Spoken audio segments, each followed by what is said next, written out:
എന്നെ സ്നേഹിക്കുന്നവർക്ക് വസ്തുവക അവകാശമാക്കി കൊടുക്കുകയും അവരുടെ ഭണ്ഡാരങ്ങളെ നിറയ്ക്കുകയും ചെയ്യേണ്ടതിന്. ഹലോ, ഇന്ന് പകൽ സ്നേഹിക്കാൻ നീ തയ്യാറാണോ? നിന്റെ ആവശ്യം എന്താണോ അത് ദൈവം തരും.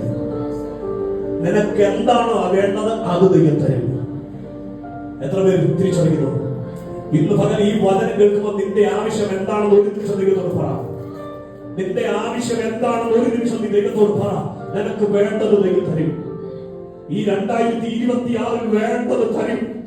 നിനക്ക് വേണ്ടത് എന്താണോ അത് ദൈവം തരും. വേണ്ടുവോളം വേണ്ട എന്ന് പറയുന്ന ആത്മാവോട് പറയുന്നു, വേണ്ടത് വേണ്ടുവോളം തന്ന് നിന്നെ തൃപ്തികരിക്കാൻ എന്റെ ദൈവത്തിന് കഴിയും. ചിലത് തൃപ്തിയാകുന്നുണ്ട്, ദൈവം ചിലർക്ക് നൽകുന്നുണ്ട്. വേണ്ടുവോളം ചില മണ്ഡലങ്ങളിൽ ദൈവം സാക്ഷി നൽകുന്നുണ്ട്. എത്ര പേര് ഏറ്റെടുക്കുന്നു? എത്ര പേര് വിശ്വസിക്കുന്നു? വസ്തുവകകൾ തരാമെന്ന് സ്നേഹിക്കുന്നവർക്ക് വസ്തുവകകൾ തരാമെന്ന് ദൈവം പറഞ്ഞെങ്കിൽ ഇവരെ വിശ്വസിച്ച് തരാൻ ദൈവത്തിന് കഴിയും. തരാൻ ദൈവത്തിന് കഴിയും. ഇന്ന് പറയുന്ന ആത്മാവിനെ ദർശിക്കുന്നു. ചില വസ്തുവകകൾ കൈമാറ്റം ചെയ്യപ്പെടുന്നുണ്ട്. തടയപ്പെട്ട് കിടക്കുന്ന, മുടങ്ങി കിടക്കുന്ന ചിലത് കൈമാറ്റം ചെയ്യപ്പെടുന്നത്